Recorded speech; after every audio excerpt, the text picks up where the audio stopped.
ஆழ்கடலில் மட்டும் வாழ்ந்து கொண்டிருந்த கண்ணுக்கு தென்படாத உயிரினங்கள் கடலின் மேற்பரப்பிற்கு ஏன் வருகின்றன? கடலின் டெவில் ஃபிஷ் என்று அழைக்கப்படும் பிசாசு மீன் கடலின் அடியாழத்தில் வாழக்கூடியது. தலையில் டார்ச் போன்ற லைட்டை வைத்து மற்ற மீன்களை வேட்டையாடக்கூடியது ஏன் மேலே வந்தது? ஜப்பானியர்களின் கூற்றுப்படி இந்த ஓவர் ஃபிஷ் கடலின் மேல் பகுதியில் தென்பட்டால் அது மிகப்பெரிய அழிவின் அறிகுறியாகும்.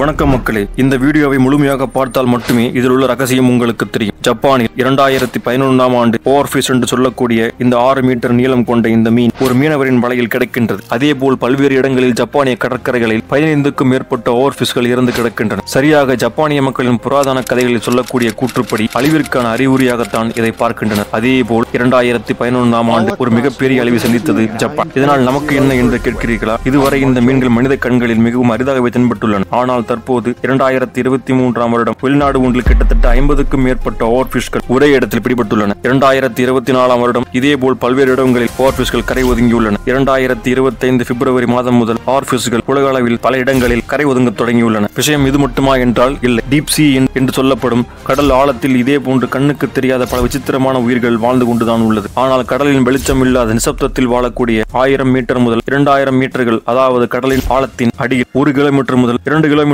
கீழ் வாழக்கூடிய அரிதான உயிரினங்கள் உலக அளவில் கடலில் மேல் பரப்பில் 100 மீட்டருக்கும் குறைவான ஆழத்தில் தென்படுகின்றன. இப்பொழுது எழுப்பப்படும் கேள்வி, ஏன் இவை மேலே வருகின்றன? பல ஆயிரம் ஆண்டுகள் கடலின் உள்ளே வாழ்ந்த இவை தற்போது மேலே வருவதற்கான காரணம் என்ன? அதை பற்றி நாம் இப்பொழுது தெளிவாக பார்க்க போகின்றோம். வாங்க வீடியோக்குள்ள போலாம். ஒரு பக்கம் நிலத்தாலும் மீதி 3 பக்கம் நீராலும் சூழப்பட்டதுதான் இப்பூமி. உலக அளவில் மொத்தம் 95% உயிரினங்கள் கடலில் இருப்பதாக சொல்லப்படுகின்றது. இதுவரை 4% கடலை மட்டும்தான் மனிதர்கள் முழுமையாக ஆய்வு செய்துள்ளனர். கிட்டத்தட்ட மீதம் 96% இன்னும் ஆய்வு செய்யப்படாமலே உள்ளது. இதுவரை வேற்று கிரகங்களில் என்னால் மனிதர்களை குடியமர்த்த முடியும் என்று சொன்ன விஞ்ஞானம் கடலின் ஆழத்தில் இதுவரை 3 பேர் மட்டுமே சில மணி நேரத்தை மட்டுமே செலவிட்டுள்ளனர். சமீபத்தில் டைட்டானிக் கப்பலை பார்வையிடச் சென்ற பயணிகளுக்கு ஏற்பட்ட நிலைமை அனைவரும் அறிந்தது. சென்ற விண்கலம் வெடித்து அனைவரும் டைட்டானிக்கின் இறந்தவர்கள் பட்டியலில் சேர்ந்து போனர் என்பதுதான் உண்மை. கடலின் ஆழத்தில் பல வகைகளில் பிரிக்கலாம். ஆழம் செல்ல செல்ல சுமார் 1000 மீட்டர் முதல் சுமார் 1000 மீட்டர் கடக்கும் போது கடல் சூரிய வெளிச்சத்தை மொத்தமாக இழக்கின்றது. அதற்கு மேல் அடர்த்தியான இருட்டும் கடலின் அழுத்தமும் சேர்ந்து ஒவ்வொரு கிலோமீட்டருக்கும் அதிகமாகிக் கொண்டே செல்கின்றன. இங்குதான் அதிசய உயிரினங்கள் வாழ்ந்து கொண்டிருக்கின்றன. சிறு சிறு மீன்களை தவிர பெரிய பெரிய இதுவரை அறியப்படாத ராட்சச மீன்களும் இருப்பதாக அறிஞர்கள் கூறுகின்றனர். தற்போதைய ஆய்வின்படி பல லட்சம் ஆண்டுகள் அமைதியாக வாழ்ந்த இவைகள் வாழ்விடத்தை விட்டு வெளியே வருவது, அவை